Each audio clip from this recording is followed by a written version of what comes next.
Okay, properties of logarithms. I wrote some properties up there on the right side. The top four properties, you can just check in a calculator. The log of 1 is 0. Remember, these would be same as natural log 2. So natural log of 1 is 0.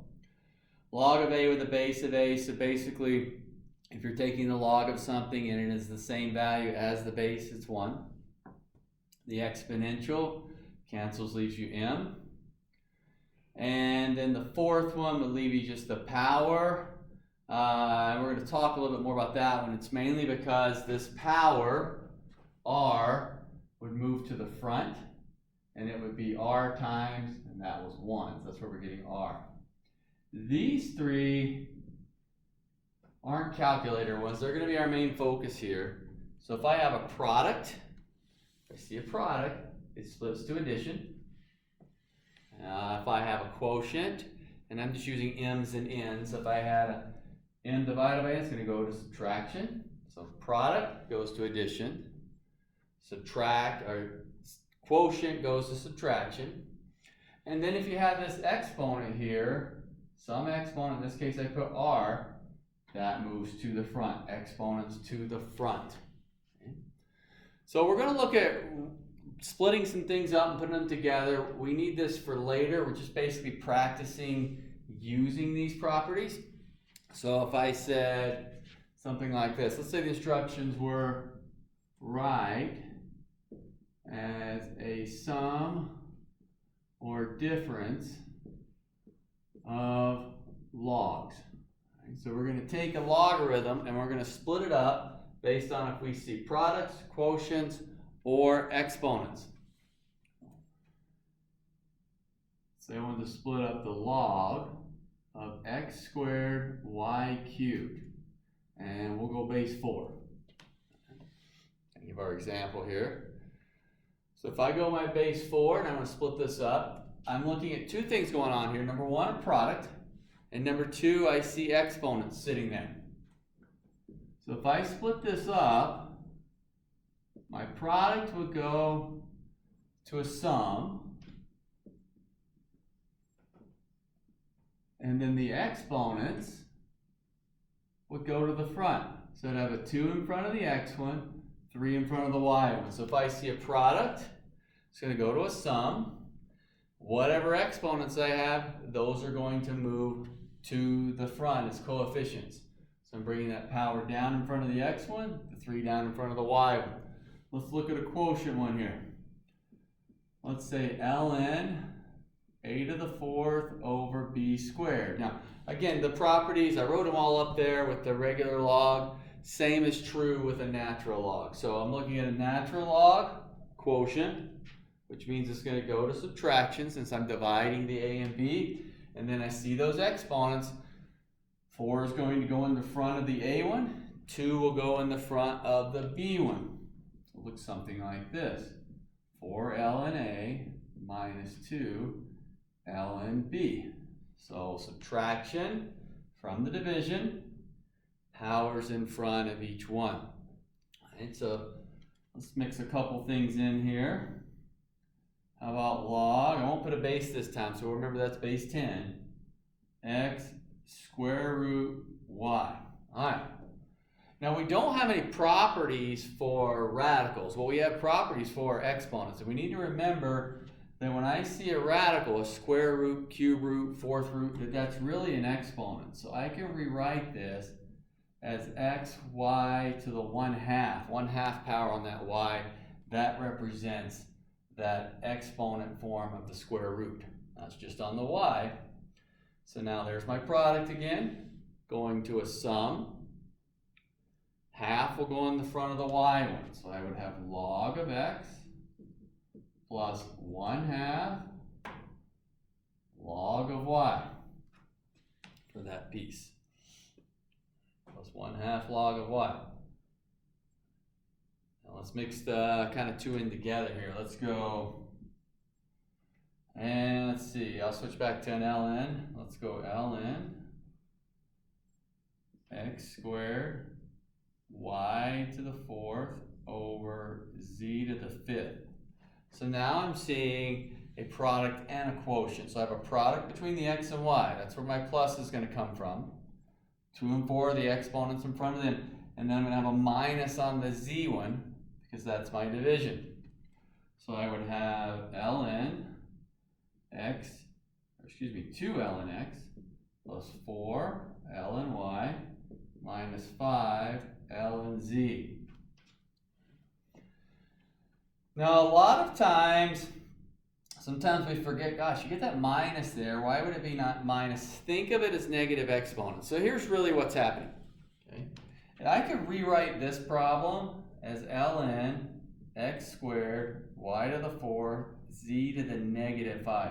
And if you brought a negative 5 in front, it's going to turn to a minus. That's where that minus is coming from. You can see the same thing here. I could rewrite this guy as a to the 4th b to the negative 2. Now I can see that negative exponent coming in front, same as that subtraction. That's what's going on with that quotient property. Okay, let's get a couple more up here.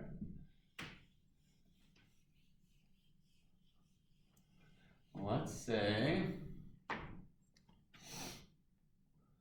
we had, might be wrong, but I believe this is number 5, I think, or I think it might be 6. I forget since I erased it. I'll say 6. So we'll go log a b squared over c cubed d to the 4th. So a lot going on here. We've got products on top and bottom. We got division. It's going to be that quotient. We got powers on 3 of them. So here's what my answer will look like. Log a plus 2 log b minus 3 log c minus 4 log d. A lot of times you think, well, wait a minute there. You've got a minus in front of the log d. Why would you have a minus sitting there when it's got a product with the c? I agree with that. That is a product down there. You could write it like this. This would be correct. Minus, and then we do like a 3 log c. I'm using parentheses here, so I'm seeing that product. But then when that negative distributes, you're going to have the 2 minuses there. I usually think of it, hey, if it's in the denominator, it's a minus. If it's in the numerator, it's a plus. Okay? You could also look at it like we talked about a minute ago. If you pull these 2 to the top, you'd have a negative 3 exponent and a negative 4 exponent. That's where those are coming from. So a couple ways to look at it.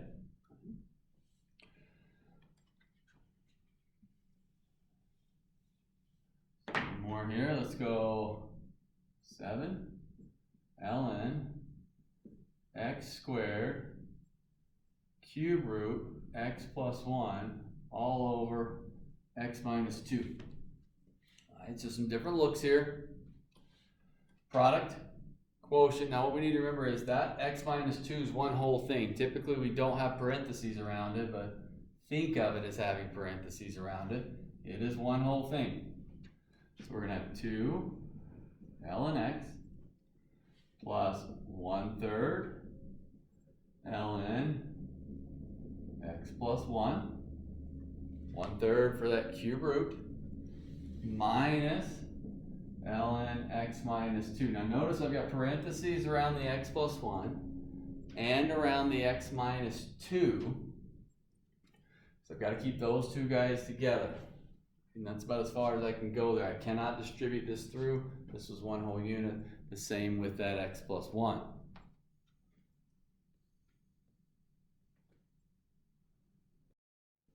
Okay, now we're going to take a look at, still using these same properties, but going the other way and writing it back as a single logarithm. So if I had something like this, let's go log x plus 3 log x plus 2 minus log 8. So I'm wanting to put these back together into one logarithm. So I know it's going to be log. So that's all I was working with. Okay. Now I got to remember where these pieces came from. Minus was a quotient, so minus meant it was on the bottom. Plus was a product, So that means these two are multiplied together. And this 3 coefficient, remember that came from the exponent. So that really came from x plus 2 cubed. So my combined piece would be x plus 2 cubed over 8. Here's my single logarithm that it was broken apart from. Let's go 2 ln x minus 3 ln y minus 5 ln z. I'm going to combine this to one natural log function. One natural log function. I need to remember that exponents, remember, came from the power. So 2, 3, and 5 are all exponents. Minus means it came from that denominator. So I'm going to have x squared over y cubed z to the 5th, that natural log. Get another look up here. Let's go 5 log a base 3 minus 2 log b base 3 plus log c base 3.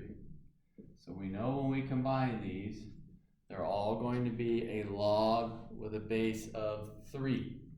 Log with a base of 3. 5, a to the 5th, 2, b squared, okay? So remember, the negative means it came from the bottom. So we're going to have a to the 5th, the b squared's on the bottom, and the c's in the numerator. C's in the numerator. Again, the way I remember it, if it's minus, it's on the bottom, plus it's on the top. You're like, well, wait a minute, it came after the minus. I get that, but it's still got the plus. If you combine it with just exponents, think of it like this. Log base 3, a to the 5th, b to the negative 2c, so then the b is the only thing that's going to drop. Or, remember your commutative property, I can reorder these as long as I keep the sign. If I thought of it as 5 log a plus log c minus 2 log b, minus b on the bottom, there's the a and c on top. Okay? So I'm just adhering to these same 3 rules there. Okay. How about something like this? Let's go, we'll go log x squared minus x minus 6 minus log of x minus 3. Not to worry about exponents here. There's no number in front. But I have the minus. That's going to go to my division. So I'd have log x squared minus x minus 6 over x minus 3. And then when I look at this one actually simplifies further. We don't run into too many of these, but it does happen. This would actually be log of x plus 2 for that final answer.